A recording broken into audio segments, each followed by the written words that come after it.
Mi abuelo era el sol de nuestra familia.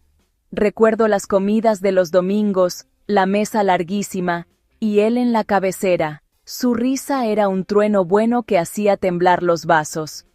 Contaba las mismas historias una y otra vez, y nosotros las escuchábamos como si fueran nuevas.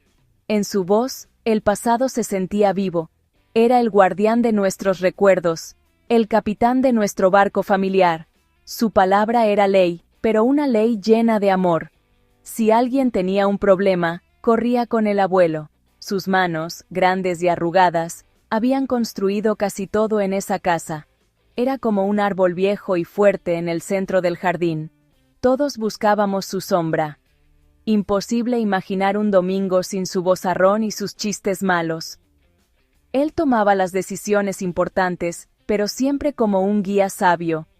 Nos enseñó a andar en bicicleta, a pescar, a respetar a los demás. Cada lección venía con una anécdota y una sonrisa. Era nuestro héroe, nuestro pilar. Su lugar en la cabecera era un símbolo de respeto y amor. Él era el ancla que nos mantenía unidos. Su mirada lo decía todo: orgullo, preocupación, y siempre amor incondicional. Ese era mi abuelo, el patriarca, el roble, el sol. Sin saberlo, estaba a punto de empezar a desvanecerse, como una fotografía vieja al sol. Todo empezó de a poquito, como una marea silenciosa. Un día, alguien más se sentó en la cabecera. Por las prisas, dijeron: «Abuelo, siéntate aquí, es más cómodo», le dijeron. Él sonrió, pero su risa sonó más bajita. Sus historias empezaron a ser interrumpidas por celulares y conversaciones cruzadas. Su voz, antes un trueno, se volvió un murmullo de fondo. Las decisiones ya no pasaban por él, se planeaban en grupos de WhatsApp donde él no estaba. Poco a poco, su presencia se volvió opcional. Si no podía ir a una reunión, igual se hacía. Antes, si el abuelo no iba, no había reunión. Ahora, su ausencia se justificaba con facilidad. Está cansado, mejor que descanse. Lo envolvieron en un algodón de supuestos cuidados que era una jaula de soledad. La silla de la cabecera ya no era suya.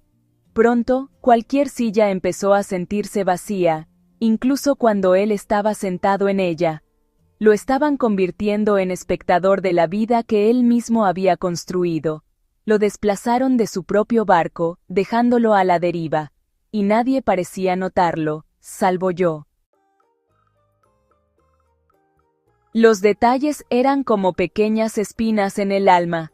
Un día, viendo televisión, mi primo le quitó el control remoto. «No, abuelo, estamos viendo una serie». No fue con maldad, pero dolió.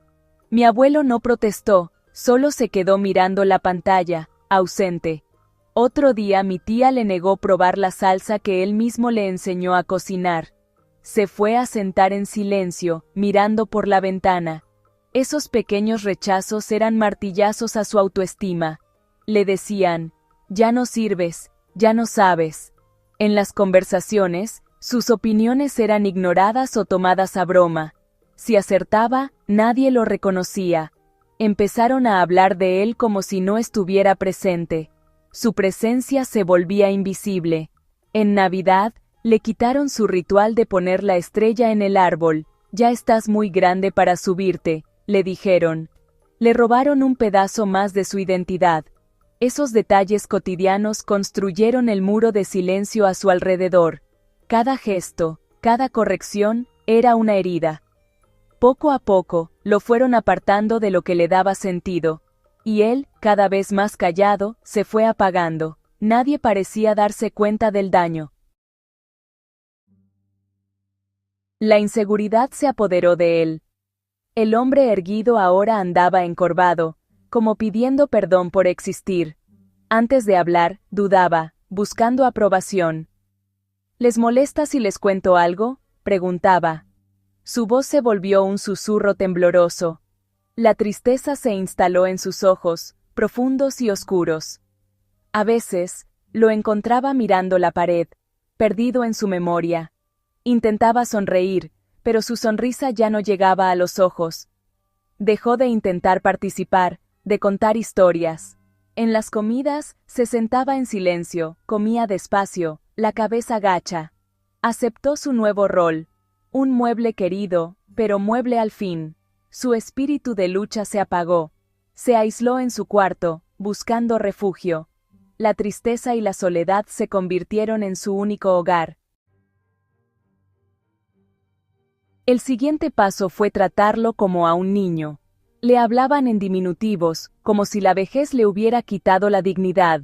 Le escogían la ropa, le cortaban la carne, tomaban todas las decisiones por él. Un día, vendieron su auto sin consultarle. Le quitaron su última pizca de independencia. Hablaban con el doctor a sus espaldas, decidiendo por él. No lo dejaban salir solo, ni ayudar en casa. Cada cuidado era un mensaje. No confiamos en ti. Lo envolvieron en una burbuja de inutilidad. Lo infantilizaron hasta quitarle cualquier poder de decisión. Recuerdo que intentó opinar sobre un problema familiar. No te preocupes por estas cosas de grandes, papá, le dijeron.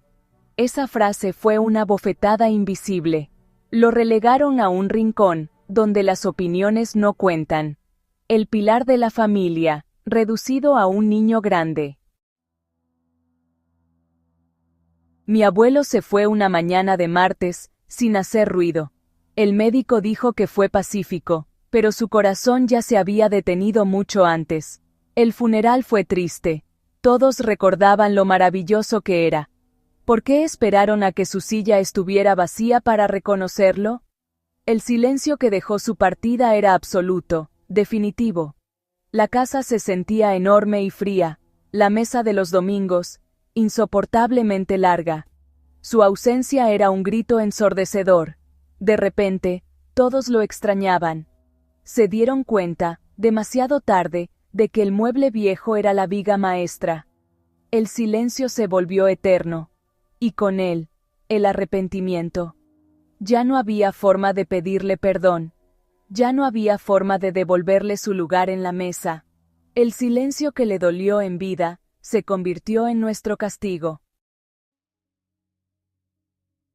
La historia de mi abuelo es la de miles de abuelos que se vuelven invisibles. Nos preocupamos tanto por el futuro que olvidamos honrar el pasado. No son una carga, son un tesoro. Esta experiencia me dejó una lección, la importancia de escuchar de verdad.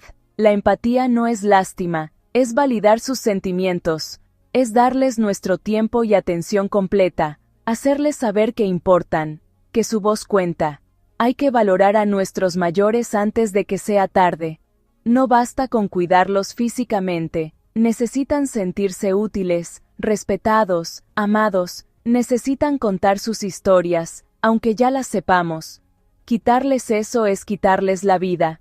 Ojalá la historia de mi abuelo nos haga mirar a los ancianos de verdad, devolverles su lugar en la mesa y en el centro de nuestras vidas. No dejemos que el silencio que duele se convierta en el silencio eterno del arrepentimiento.